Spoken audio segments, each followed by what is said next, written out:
Wrestlers going into business for themselves, backstage heat, dissatisfied talent, backstage fights. Clearly the honeymoon is over for All Elite Wrestling, but is the company headed for WCW territory? Well, join us now as Wrestlelamia looks at why the honeymoon is over for AEW. Be sure to subscribe and hit that notification bell for daily wrestling videos, and follow us on Facebook for exclusive lists. Also check out Wrestlelamia.co.uk and a non-wrestling channel, Incredible.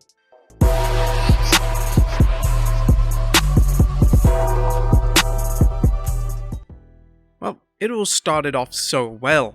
AEW's 2019 debut was a breath of fresh air wrestling fans and wrestlers alike were looking for. The first national wrestling promotion since WCW folded in 2001, and one that promised to do things differently, booking a combination of indie darlings, veteran stars and up-and-comers with plenty of potential. And not only that, but AEW would book the product intelligently, focusing more on athletics than over-the-top storylines that insulted the fans' audience. And for a while it worked. Not only that, but it worked very well. AEW produced must-see television, fantastic matches and pay-per-views that over-delivered. Ratings for Dynamite were so good that it crushed the WWE's attempt to stymie it by pitting NXT against it, so much that Warner Media extended AEW's contract with a bump in pay. Behind the scenes, reports indicated that talent got along, with veterans lending their support to younger stars and AEW working to build new stars.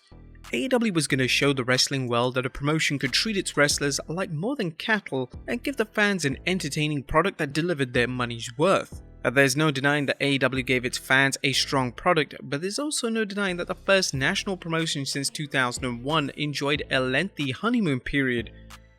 Both fans and critics, with occasional exceptions, gave the promotion a pass on things like the nebulous status of its executive vice presidents, as what exactly does that mean, the uncertainty as to whether AEW's wrestlers were treated as independent contractors or employees, and AEW's mediocre video games division. Soon enough, there were signs of trouble. Even during the pandemic, AEW thrived, with its fans enjoying a distraction from lockdowns and the company holding the financial line. However, there were signs of trouble, including Tony Khan's subtle assumption of full control of AEW's booking from its vice presidents, and the growing sense that Khan was signing any free agents from the WWE, despite earlier statements that he would be particular about who he signed. Signing people such as Paul White and Mark Henry may have given AEW a small pop, but so far they've delivered nothing in the long term.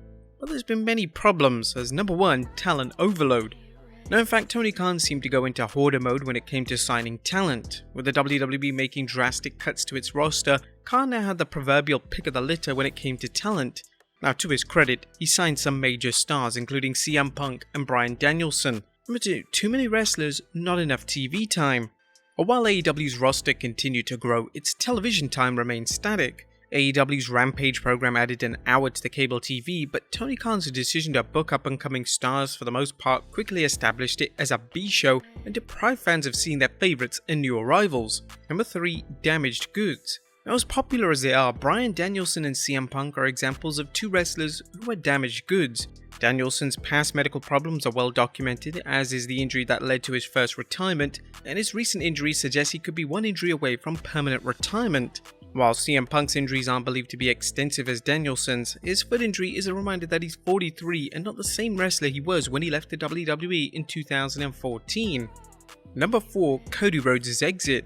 What happened between AEW and Cody Rhodes? Well, Cody has kept silent on what led him to walk away from the promotion he played a large role in getting off the ground. But even before his exit, there were rumors that the American Nightmare wasn't even happy. Number 5. MGFs Complaints. Now, the biggest warning sign was MJF's vocal complaints about being underpaid compared to ex-WWE talent. While he received a raise after his initial signing, he was still being paid less than the other former superstars, including Mark Henry. Given his spot in the upper card and arguably the main event, it's easy to see why he felt he was owed more, but Tony Khan wouldn't even budge. Despite the belief among some fans that MJF and Khan's beef was an elaborate work, that doesn't seem so. Number 6. Buying Ring of Honor. Now, another problem that is overlooked is Tony Khan's decision to buy Ring of Honor. While Khan scored the highly desirable Ring of Honor tape library, his efforts to re-establish the promotion has been shaky. Booking Ring of Honor's pay-per-views in AEW have taken a toll, with Khan having to delegate some of its booking to others. Number 7. Tony Khan plays the long game. And one thing Khan may have going for him with his many signings is that he may intend to use them in Ring of Honor if he can arrange for TV time for the show. The problem of course is that he hasn't landed a TV deal and he has a large roster with little time to work. There's also no guarantee that Ring of Honor will succeed, although Ring of Honor is not owned by AEW. Well, what other problems have arisen? Well, AEW's backstage bedlam. Or whatever the causes and their influences on the product, AEW is not a big happy home for wrestlers and nothing resembling a paradise. Here are some of the major problems the promotion has experienced with backstage bickering and brawling. The first is CM Punk. For a wrestler who seemed like such a huge signing, Punk has turned into a major pain in the ass. Rumour has it that Punk is difficult to interact with, which is why Hangman Adam Page insinuated Punk isn't in the company to help it, but to help himself. Punk's response in calling out Page when he knew he couldn't respond was seen as Punk's receipt and led to outsiders like Booker T and Freddie Prinze Jr. hinting that Punk's backstage reputation was much different than how his fans see him. The rumour that Punk threatened to walk out on the 17th August Dynamite evoked memories of Punk walking out on WWE, leading some to wonder if Punk is a prima donna.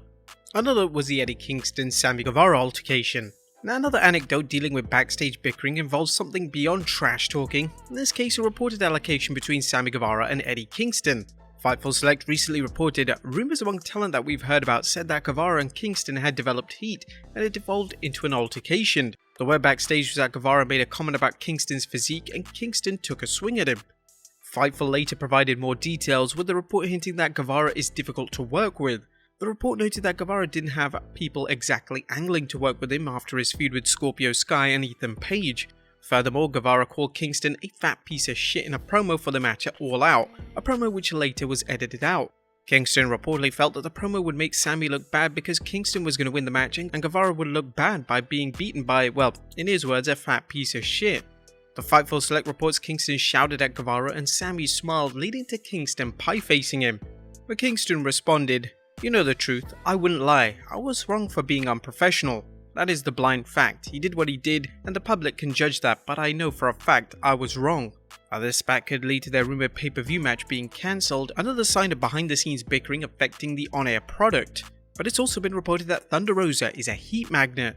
A current AEW Women's Champion Thunder Rosa is reportedly persona non grata with at least 2 stars, which has led to rumours that the injury which kept her off All Out was a cover story to let the heat on her die down. According to the Voices of Wrestling podcast, Thunder Rosa and Dr. Britt Baker are mortal enemies. There are also rumours circulating that Jamie Hayter has a strong dislike for Rosa, which may be due to Rosa accidentally breaking her nose during a match.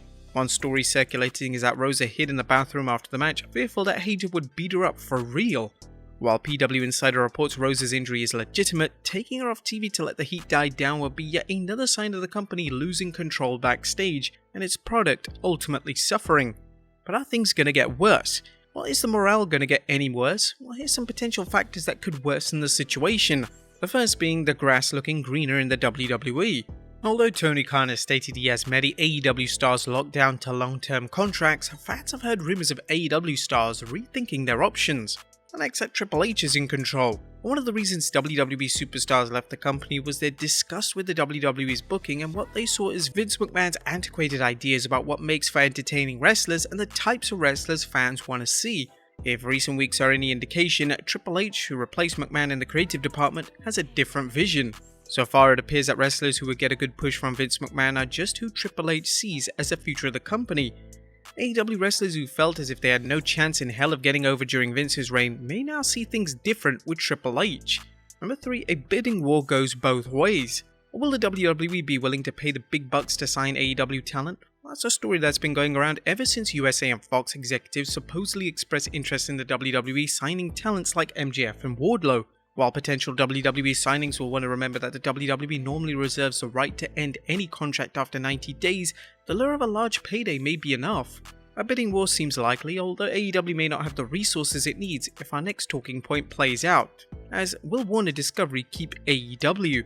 One problem that may trouble AEW wrestlers is whether Warner Bros. Discovery will keep AEW around when its contract expires. As we've discussed before, even if the company wants to retain AEW, they may not give them an increase in their deal, which would likely affect AEW's ability to keep talent and sign new talent. But there you have it folks, why we think the honeymoon is over in AEW. Be sure to leave your comments down below, and I'll see you next time with some more wrestling content.